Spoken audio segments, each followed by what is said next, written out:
गणेश जी की प्रियता है दुर्वा। क्या प्रियता है?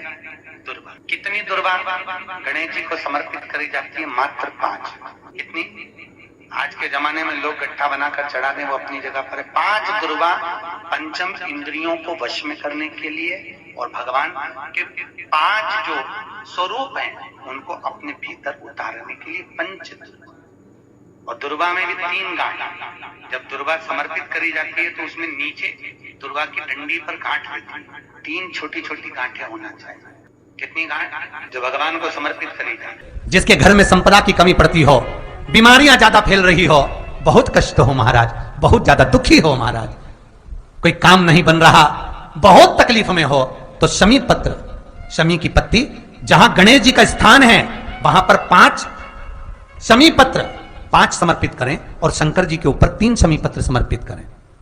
बहुत ध्यान देना, 5 शमी पत्र जहां गणेश जी का स्थान है शिवलिंग में वहां समर्पित करें, 3 शमी पत्र शिवलिंग के ऊपर समर्पित करें।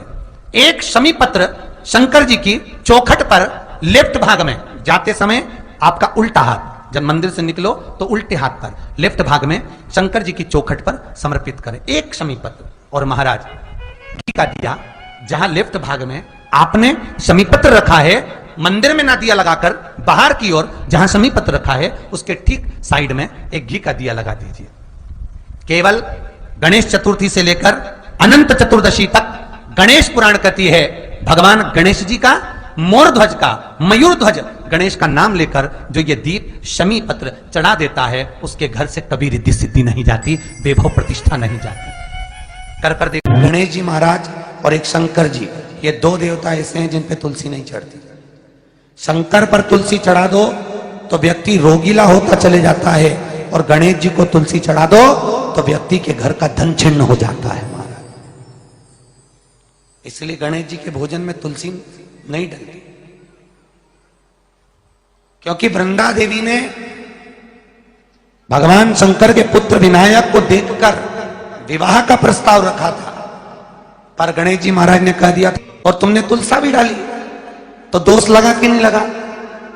अरे बोलो तो लगा? नहीं लगा। क्यों नहीं लगा?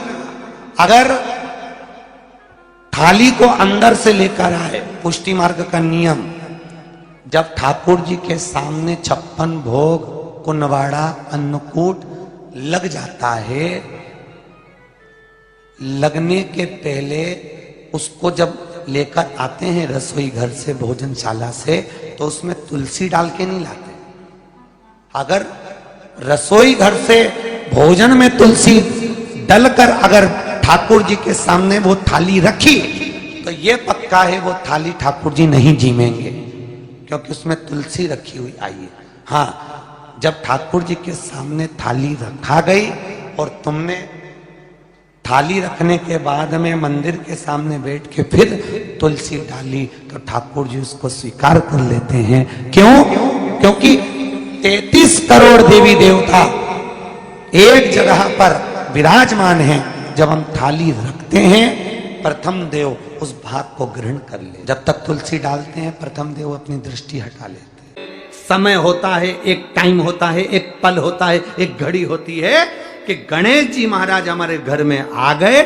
गणेश जी की सबसे पहली जो आरती हो, उस आरती के समय पर अगर धूप बत्ती जलाई जाए या गोबरी को जलाकर उसमें गूगल छोड़ी जाए और गूगल छोड़ने के बाद गणेश जी का नाम ध्रुम वर्ण कह दिया जाए तो गणेश जी को तुम्हारे घर की पूजा स्वीकार करना पड़ती है। बस वो समय हम जानते,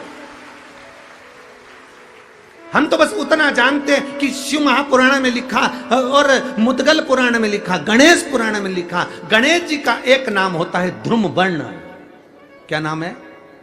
ध्रुम वर्ण गणेश जी का एक नाम होता है। जब हम धूप जलाकर और धूप लगाने के बाद में गणेश जी की सबसे पहली आरती करने के पहले अगर हम सबसे पहली आरती गणेश जी की कर रहे हो, अपने घर में स्थापना कर रहे हो, बिठा रहे हो, और तुम चाहते हो कि गणेश जी मेरे घर में आके मेरी पूजा को स्वीकार करें और जो मांगू मेरा गणेश मुझे दे 10 दिन के अंदर, तो पहला नाम लेकर पुकार लेना ध्रुम वर्ण विनायक, बैठो, बस काम हो गया। वो फिर ही होकर आता। सुंदर जोड़ी थी शंकर और पार्वती की, सही है कि गलत है? कभी नहीं झगड़ते थे,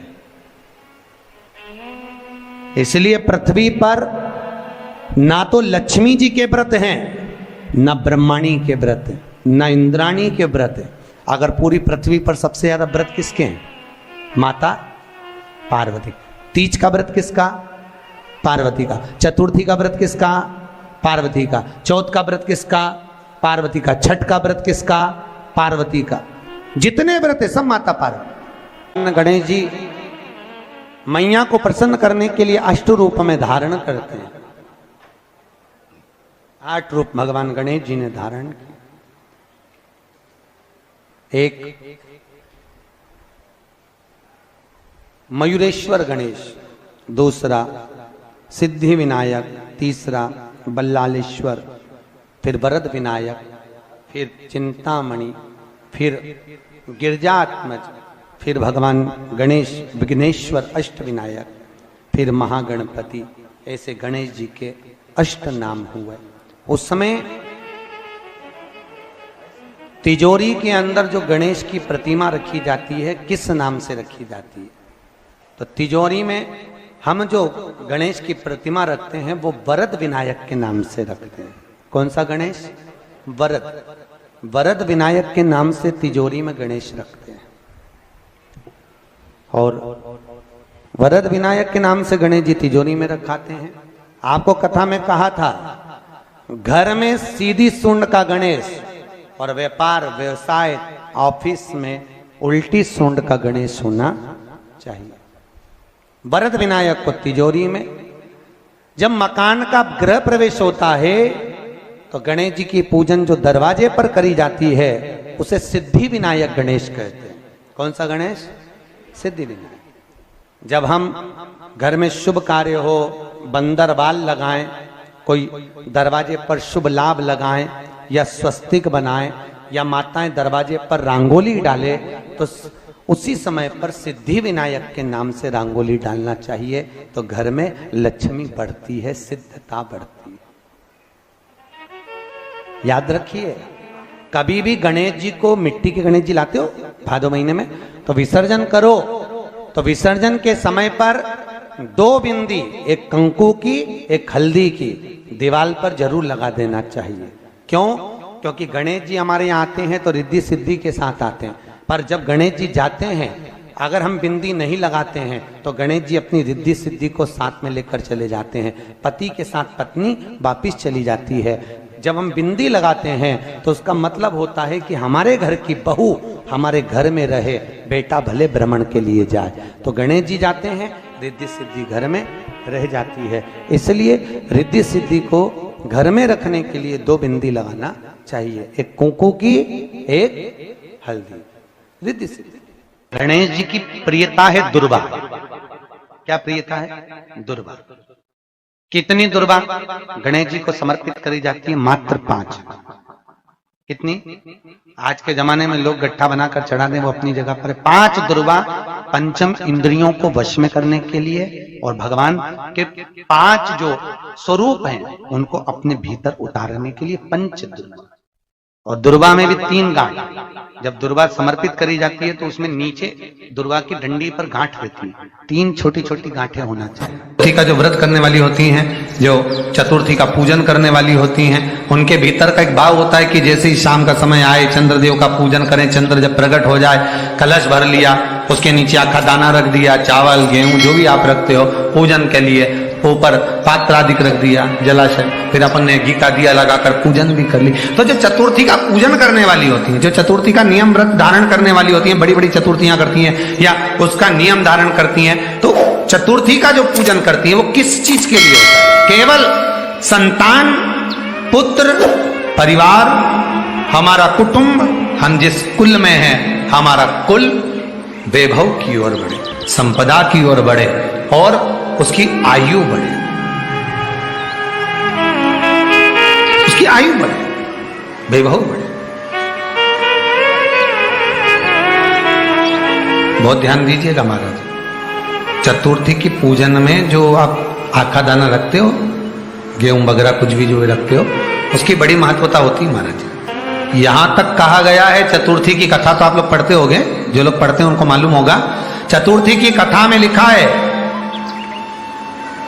चौथ माता के व्रत में वर्णन किया गया है कि वो आखा दाना जो रखा जाता है, मान लो कोई जरूरी काम होता है तभी आखा दाना को रखा जाता है, संभाल के रखते हैं कि हम इस काम के लिए जा रहे हैं और हमारा ये कार्य सफल होना चाहिए।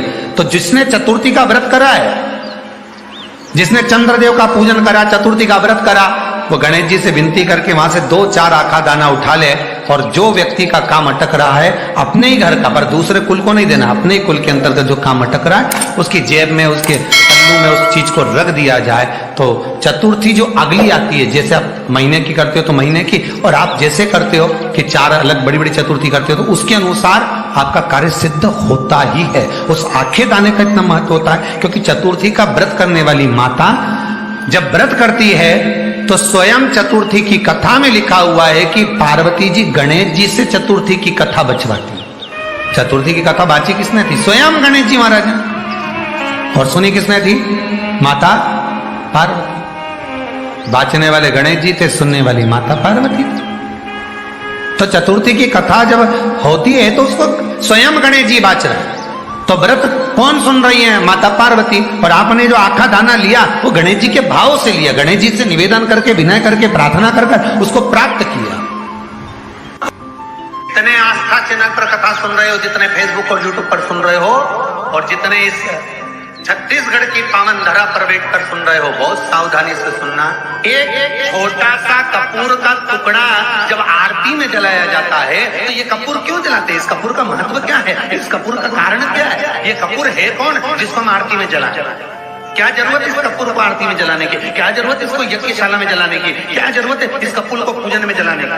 स्वयं गुरु बाबा कहते हैं यदि कोई आरती में, पूजन में, घर में एक कपूर का टुकड़ा आरती के बाद में जब समर्पित करेगा तो उसको अश्वमेध यज्ञ का पुण्य प्राप्त हो जाएगा। अश्वमेध यज्ञ के पुण्य को पाने के लिए कपूर का टुकड़ा आज भी आरती में जलाया जाए। एक कपूर का टुकड़ा सुख का, इसीलिए हमारे यहाँ शास्त्र कहता है महाराज, जब आपको घर में अगर ऐसा लगने लगे कि 15 दिन से बहुत बेचैनी है, बहुत दुख तकलीफ लग रही है, कोई ना कोई बीमार पड़ रहा है, कुछ ना कुछ तकलीफें लग रही है, तो एक पीपल का पत्ता ले लो, उसके ऊपर एक कपूर का टुकड़ा ले लो, सारे घर में घुमाकर उसको दरवाजे के बीच मध्य में जलाकर रख दीजिए। थोड़ी सी जगह 20 से 25 मिनट के अंदर मकान में एनर्जी वापिस आ जाएगी, उस भवन में एनर्जी वापिस प्राप्त हो जाएगी। 20 से 25 मिनट के अंदर एनर्जी वापिस। लग रहा है कि यहाँ नेगेटिव है तो उसको पॉजिटिव बनाया जा सकता है। रात को 12 बजे शंकर जी के मंदिर में शिवलिंग पर चढ़ी हुई बेलपत्री को उठाकर शंकर मंदिर का शिखर देखकर चबा चबा कर खा लीजिए।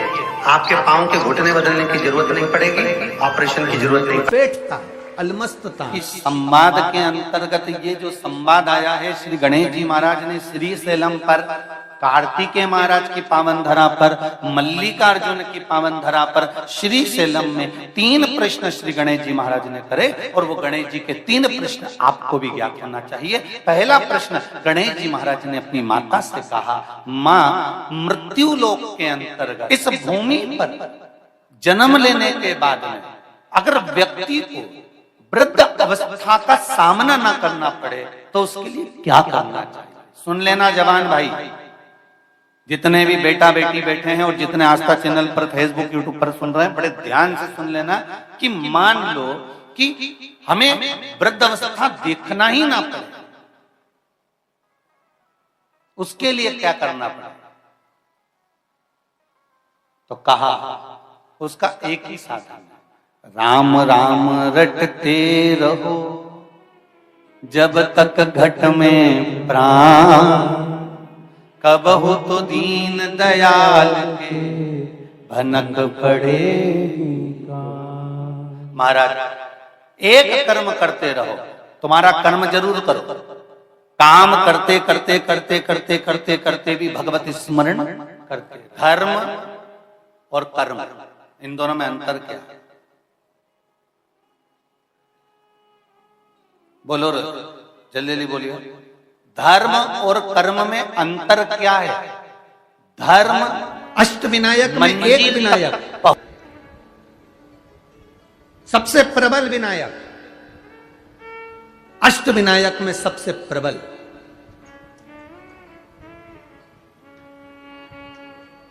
जहां के वृक्ष भी मोर का रूप लेकर आवाज लगाते हैं शिव जी को,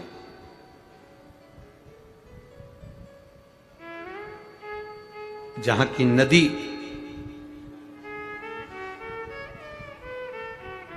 सिंधुरासुर असुर के कारण करहा रही है,